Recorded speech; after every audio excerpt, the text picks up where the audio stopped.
In this video I'll show you one of the aspects of Tai Chi Chuan, which is called Tui Shou, or pushing hands or push hands. So we start with fixed step, in which the goal is to make the other guy move without moving yourself. So my feet shouldn't move and I should be able to move my partner away from me. So as you see here, sometimes you go very low in stances and basically try to uproot the opponent as you work. The whole idea is that you're not using strength, you're trying to use good structure and good techniques.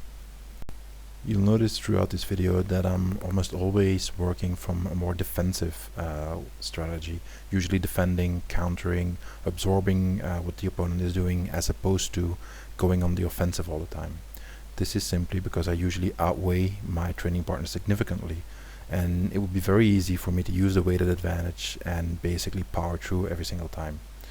That would mean that I won't learn all that much. So instead of doing that, what I try to do is work a lot more on defense, countering, letting my training partners attack me, and force myself to work from more difficult positions so that I actually learn something as opposed to just powering through all the time. In restricted step, you can move a little bit more. This means that the lead foot should stay in the circle that you see taped on the floor. We can move the feet a little bit around, but you can't really step out of the circle. That's one of the things you try to do with the opponent. You want to make his feet move, especially his front foot, so he has to step outside of the circle. The back foot is free to move. Now, as you see here, the whole idea is to be stable and moving in and out, basically circling and pivoting around the opponent as he attacks. But also moving in on a straight line to break his balance. So it's slightly different, and it teaches you many different things about working angles and finding weak spots. I do have to point out that this is obviously not actual fighting. What we're doing is skill training, the skill of working from either a prelude to clinching, where you just have hands and arms in contact, and actual clinching where you can grab and hold on to your partner. So this is skill training, this is not actual fighting. However, the skill that you learn here should help you in getting better at finding positions where you can strike, punish, kick, sweep, throw, lock, and so on. So the whole idea is to help you get better at actually using the techniques and applying them from many different situations.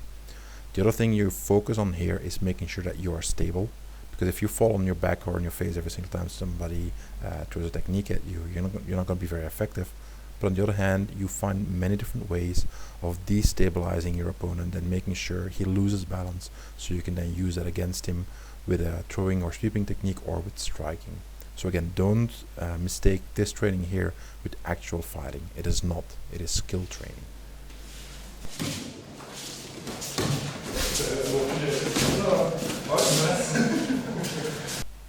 This is not a variation of a restricted step, in that you can move around, but you cannot cross one foot in front or behind the other. So my left foot has to stay up front and my right foot has to stay in the back. What's more, in this variation here, each foot should stay on one side of the line that you see taped on the floor. And we also want to make sure that we don't end up at either end of the line and be forced to step beyond it.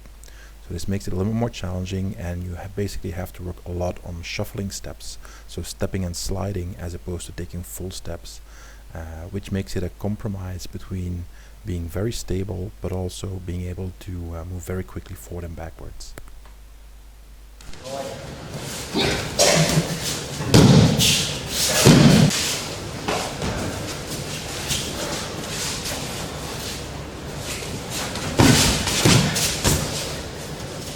Direi che la lasciasse molto più duro.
C'est désagréable ces sensations.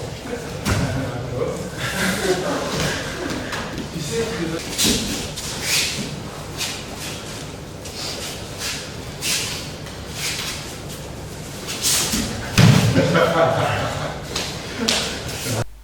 This video gives you a little bit of a glimpse of how I like to train freestyle pushing hands.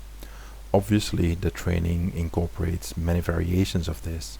Some of these variations incorporate the striking, punching, locking and throwing techniques and so on, so that it actually becomes a lot more practical and self-defense oriented. But this is the type of training that you have to work your way up to. You don't start there, you actually start with the freestyle training I showed here, so you get a little bit more competent in that, and then you move on to more complex drills that incorporate those striking and other techniques. So it's a progressive type of training that you're doing here. Just wanted to show you the way that we like to do it, and hopefully you can get something out of this for your own training. So hope you enjoyed it, and I'll see you next time.